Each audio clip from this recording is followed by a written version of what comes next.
Hello students, so today let's start the new topic, plant breeding. So what is plant breeding? First of all, the definition. It is the genetic improvement or manipulation of crops to create a new variety. That is, scientifically new techniques are applied so that we can develop a new variety which contains high yield, good resistant varieties for disease, insect, pest, etc.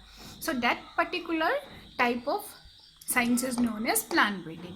Now, while studying plant breeding, we come across the word green revolution.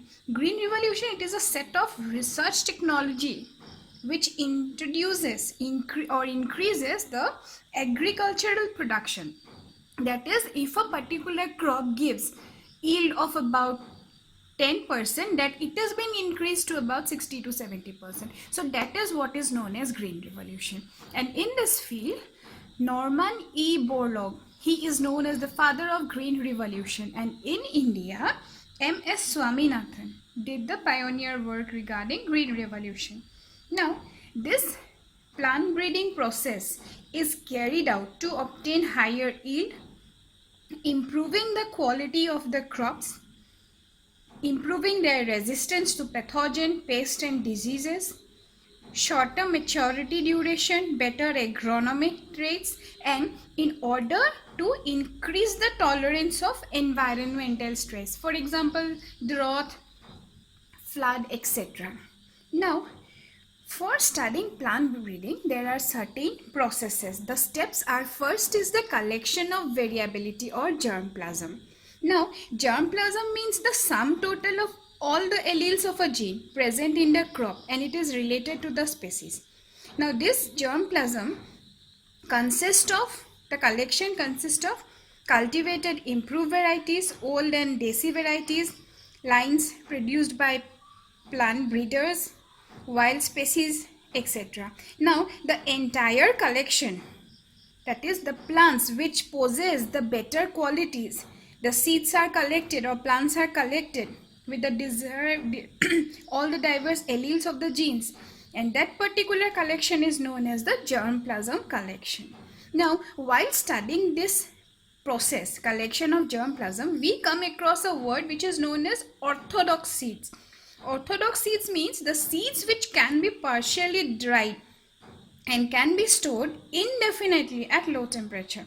That is, some particular seeds we find in the market which can be stored at low temperature, that is minus 10 to minus 20 degrees centigrade.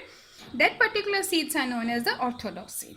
Okay, the second process is evaluation of the selection of parents. Evaluation and selection of parents. Now, when the parents are selected, the germplasm is taken, we have to see whether the parents which we are taking, they have the desirable characters or not.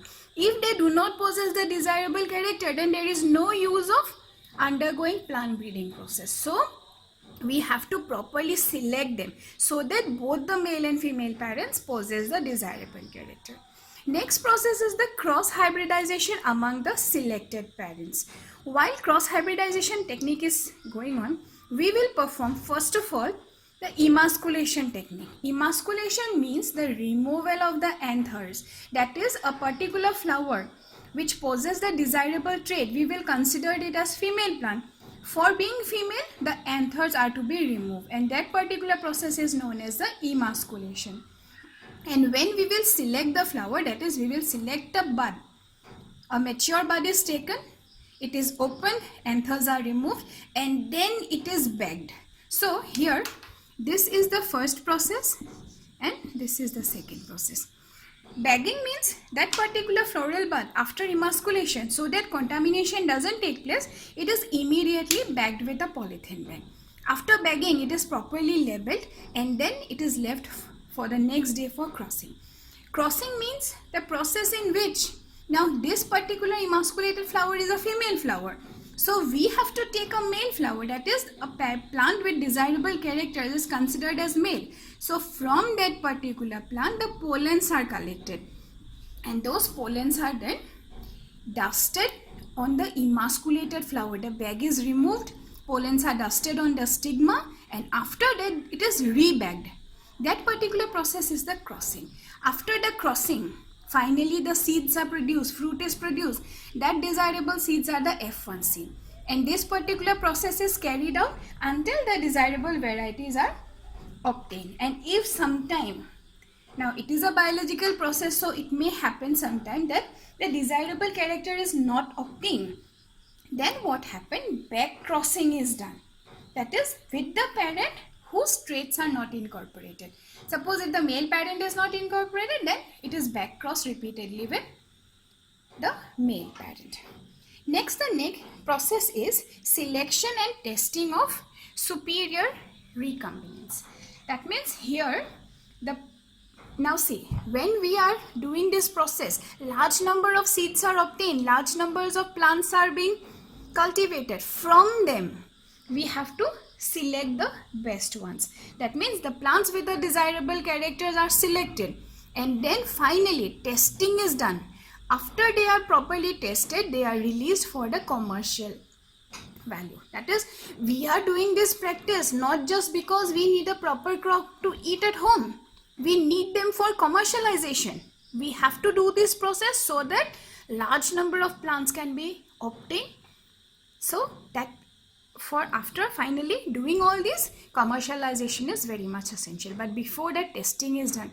That means suppose I am doing the process, I have to give to other breeders so that the characters which I am claiming to be present in that particular plant, the other breeders also has to find it. So if everything goes on well, it is released as a new varieties. Now, basically the high yielding varieties, some examples are given. Now in wheat, Sonalika and Kalyan Sona, these are the high yielding varieties. For rice, it is Jaya and Ratna. For sugarcane, Saccharum Barbary and Saccharum officerum. Now, sometimes you get question regarding sugarcane. Saccharum Barbary is a North Indian sugarcane plant. Saccharum officinarum is a South Indian sugarcane plant. This grows in North India, but it is not so high yielding and the sugar content is not so high. But this one has high yield and high sugar content. So breeders have crossed these two plants to obtain a hybrid varieties which can grow in North India, because that climate is better for sugarcane cultivation. So that is the hybrid obtained for sugarcane. So these are the main things for studying plant breeding process. These are simple things, it is not so difficult. So go through them properly.